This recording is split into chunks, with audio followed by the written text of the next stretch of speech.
Today I'll show you how to replace the crank position sensor and perform the case relearn procedure. I'll be using HPTuners for this, but a variety of other scan tools will work for this procedure as well. Up under the driver's side of the vehicle on the ground.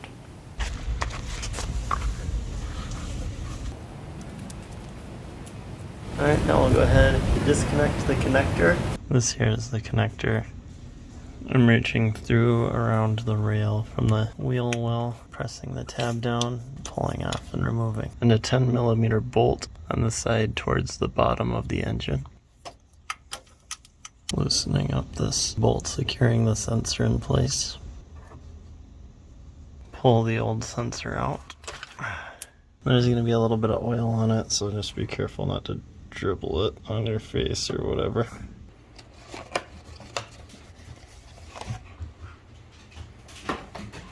Now I'm just applying a bit of motor oil to the O-rings here. And once more, I've used the wheel well to insert the new sensor. Got the sensor seated in there. Now I'll reinstall the bolt and reinstall the connector.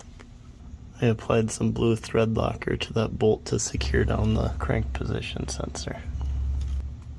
And I'll follow up with tightening down lightly with my ratchet.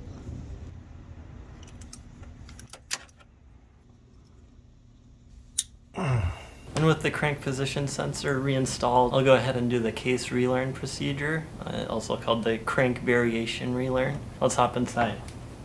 I'm inside the vehicle now with my scan tool. Here I'm using HPTuners, but a variety of scan tools will work for this. Connecting to the vehicle. Now that I'm connected, I'll go to the special functions here. Here's the crank relearn. I'll click that, and it tells me to gradually rev to fuel cutoff and release. And then I have to cycle the ignition on and off for this function to set. I'm gonna start the vehicle. Alright, and now I'll hit OK.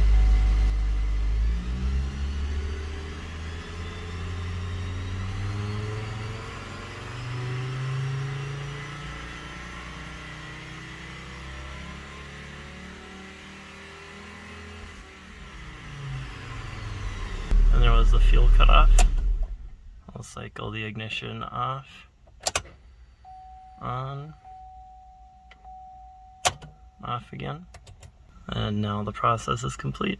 Thanks for tuning in, and be sure to check out our Patreon page if you want to play a bigger role in developing more H3 content. See you next time.